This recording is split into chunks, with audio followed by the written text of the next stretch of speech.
there's a lot of stress in the world now. Oh, yeah. Oh, yeah. That people do seem to be holding on tight, don't we? Yeah. And I think it's this habit that we think we have to just grit our teeth. And sometimes you do, but I always think there's people go through things where sometimes you've got to grit your teeth and crack on. But as a way of life, sometimes we forget, okay, maybe I don't have to grit my teeth anymore. Yeah. Yeah. But even letting go's hard. Yeah. I like the metaphor of walking through a busy city street. I mean, you don't get your shoulders out and your elbows out and try and smash your way down. Do you know? You duck and you weave, and I mean, that's the fastest way, the smoothest way. And I'm fascinated with boxers and martial artists and stuff, because they don't go in angry, do they? They go in loose and wide open, and you know, it's a different kind of. Well, if you go in angry, you're soon wild, aren't you? Yeah. Yeah. And I think it's the same with life, that kind of, you don't have to fight or even grip your way to keep on top of this. I mean, going back to my mum's death again, the grief there was, I was waiting for it, because there was a couple of phone calls, and then, but the line between, and I mean, she was alive for about 6 months. There was this line between, she's alive, she's in front of me, I can do something for her, I can go mow the lawns, bring her a cup of tea, whatever. And chaos was so sharp that it meant, if I started thinking about the future, if I started thinking about how she's looking worse, if I started thinking, how much longer is she going to be alive? Because I want to go back home to my life, you know, both sides of that. It was so painful, it made me sit on the right side of that line. Almost like an alarm bell. Oh, yeah, like a bottomless pit of despair. And I can't remember why I just started talking about it. Well, do you think maybe sometimes I was thinking while you were talking, do you think sometimes,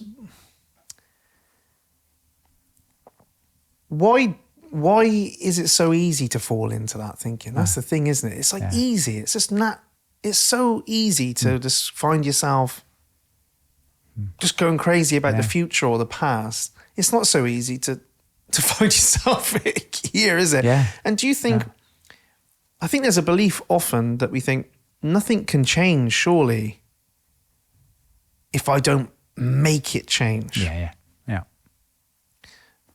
And that if I want to create change and be this catalyst for change, then I can't. How could I possibly passively accept what's going on? Yeah. There's that belief, I think, isn't there? Like, it's almost like, well, passively, you know, maybe stopping fighting what these scenarios is actually us giving up. Yeah. Being a doormat. Well, you know, what would you say to that? Because I know what I sort of think about that. Yeah. Well, I think it's just putting far too much energy into stuff that you can't do anything about right now. You know, that whole Stoic serenity prayer idea of not having the serenity to accept the things you can't change. I got to think about this, and I have to find a way, because it's my responsibility, and I've got to somehow push my way through the crowd of disaster to find my way through. And I don't think you do. No, I think actively working on the things in your life is important. Yeah. Like I'm a man, I talk about it all the time. We're talking about it all the time. When are you avoiding, you know, like, when are you avoiding doing the work in your life? I'm a big fan of like this, well, not a big fan, but I suppose I talk a lot recently about daily habits, you know, really the thing that's going to change your life. And I realise that sounds, people like, what's he on about? Like, I'm like, really? Is that what's going to change your life? You know, drinking a bit more water, is that life changing? Or is that just giving you the ability to go and do the things that change your life? You know, so I've been toying with all this stuff. But I suppose just to switch kind of topic quickly, not topic, but tangent. Yeah. When I look at, there's a difference between actively trying to improve your life and just fight against and build what you want. That's what I'm trying to say. There's a difference between trying to build what you want to see in life and just fight against everything you don't want to see. Yeah. There's a subtle difference, isn't there? Yeah.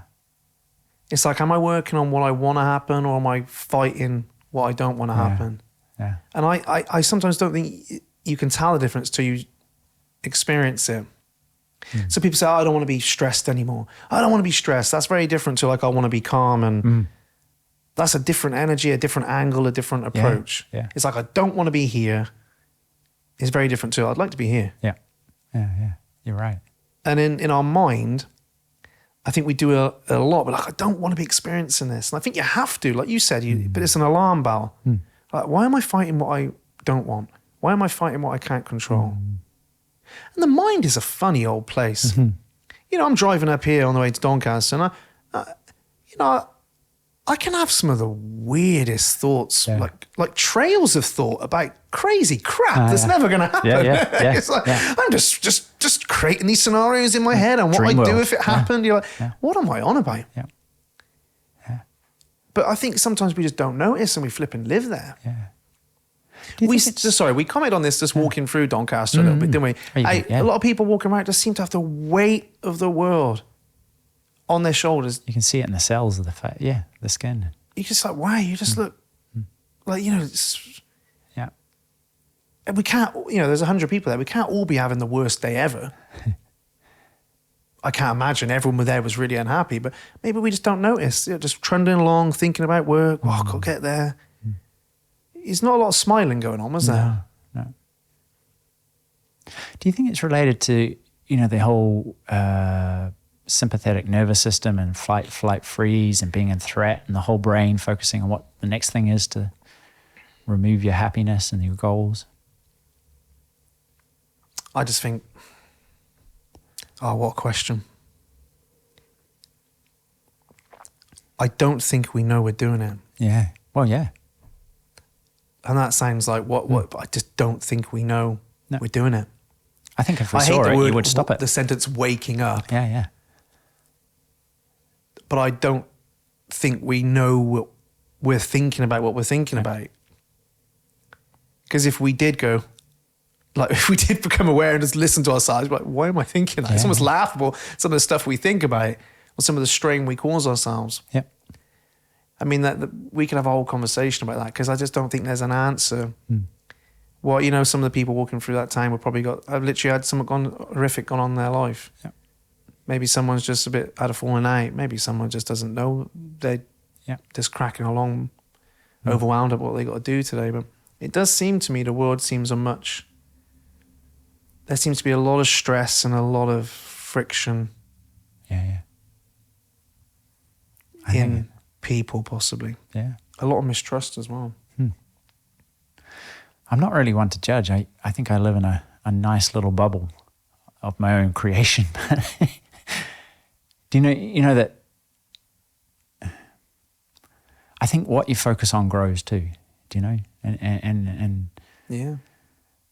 One of the things that Ascension life has really taught me is focus on the good, focus on what you can do, focus on what you have. And so I do think you create your reality. That's what you kind of surround yourself in, and it's 100%. You create. That's how the brain works.